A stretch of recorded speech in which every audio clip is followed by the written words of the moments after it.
అందరికీ నమస్కారం. భారతీయ జనతా పార్టీ ఎన్నికల శంఖారావాన్ని పూరిస్తూ ఉంది. మరి నిన్న హైదరాబాద్లో కేంద్ర హోంశాఖ మంత్రి అమిత్ షా గారు రావటం జరిగింది. మరి తెలంగాణ రాష్ట్రంలో 15, 16, 18 3 రోజుల పాటు భారత ప్రధాని పర్యటించబోతా ఉన్నారు.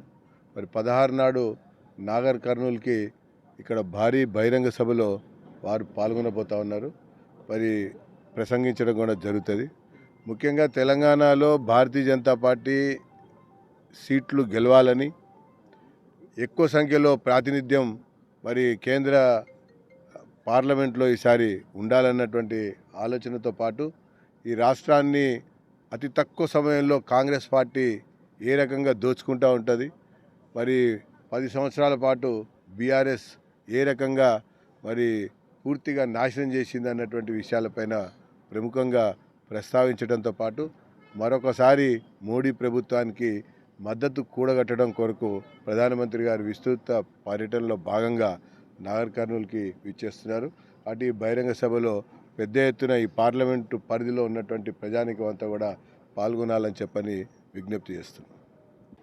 నాగర్ కర్నూల్ పార్లమెంట్ నియోజకవర్గ కేంద్రంలో మన ప్రియతమ నాయకులు భారతదేశ ప్రధానమంత్రి తెలంగాణలో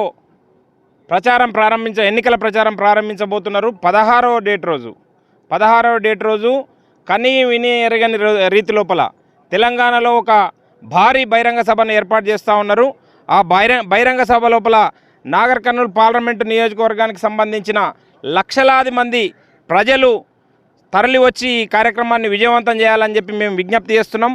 మాకు పూర్తి విశ్వాసం ఉంది, రాబోయే రోజులలో భారత ప్రధానమంత్రి నరేంద్ర మోడీ గారి ఆధ్వర్యంలో ముచ్చటగా 3వసారి మళ్ళీ భారతదేశంలో అధికారంలోకి వస్తాం. ఆ వచ్చిన అధికారం లోపల 400 సీట్లు ఖచ్చితంగా మేము పారైపోతాము.